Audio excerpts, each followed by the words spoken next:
Assalamualaikum warahmatullahi wabarakatuh. Perkenalkan, kami dari kelompok 2 yang beranggotakan Ahmad Ziaul Haq Fatmawati, Muhammad Miftahul Sukron, Muhammad Rifatul Ikram.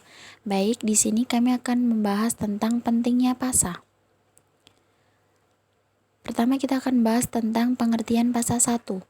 PASA adalah instansi yang menggunakan 2 kawat penghantar yaitu kawat PASA dan 1 kawat nol atau netral. Pengertian sederhananya adalah listrik satu PASA terdiri dari 2 kabel yaitu 1 bertegangan dan 1 netral. Umumnya listrik satu PASA bertegangan 220 volt yang digunakan banyak orang. Misalnya yang ke rumah kita adalah PASA R, tetangga kita mungkin PASA S dan tetangga yang lainnya PASA T. Kemudian kita akan membahas tentang pengertian PASA 3. PASA 3 adalah instansi listrik yang menggunakan 3 kawat PASA dan 1 kawat nol atau netral atau kawat ground. Menurut istilah PASA 3 terdiri dari 3 kabel bertegangan listrik dan 1 kabel netral. Umumnya PASA 3 bertegangan 380 volt yang banyak digunakan industri atau pabrik.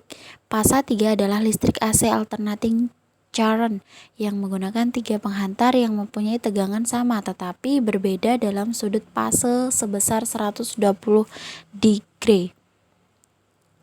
Hubungan dalam koneksi 3 penghantar yaitu hubungan bintang, Y atau star. Yang kedua adalah hubungan delta.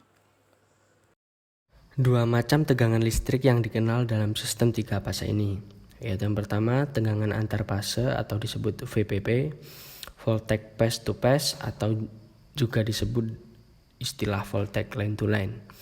Yang kedua tegangan phase ke netral atau VPN, voltage phase to neutral atau voltage line to neutral. Untuk keuntungan dari listrik 3 fase yaitu ada 3. Yang pertama menyediakan daya listrik yang besar, biasanya dipakai untuk perindustrian menengah ke atas, industri hotel yang memerlukan daya yang besar atau listrik yang besar sehingga memerlukan line yang banyak. Tetapi output terakhir untuk pemakaian ini hanya memerlukan 1 fasa. Dan yang kedua, karena menggunakan tegangan yang lebih tinggi maka arus yang akan mengalir akan lebih rendah untuk daya yang sama. Dan yang ketiga, untuk motor induksi fasa 3 tidak memerlukan kapasitor.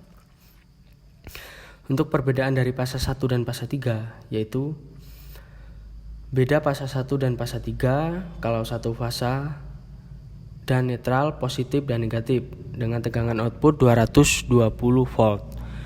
Untuk fasa 3 terdiri dari 3 arus positif dan 1 netral dengan simbol RSTN atau disebut RST. Dan untuk kelebihan dan kekurangan sistem fasa 1 itu ada yang pertama, untuk kekurangan ada 3. Hanya terdiri dari 2 pengantar saja, yaitu fasa R dan netral. Selanjutnya, beban yang besar ditampung oleh pengantar saja. Dan pada generator 1 fasa, generator menjadi lebih besar. Dan untuk kelebihan, lebih simpel karena terdiri atas 2 pengantar saja dalam jaringan dan lebih ekonomis. Untuk kelebihan dan kekurangan sistem fasa 3, untuk kekurangannya mahal dan waktu yang diperlukan sangat lama. Nah, untuk kelebihannya yaitu tegangan yang besar mampu dibagi menjadi 3 pengantar yaitu RS, T, dan N. Terus generator yang menggunakan sistem ini ukurannya lebih kecil dan juga simple.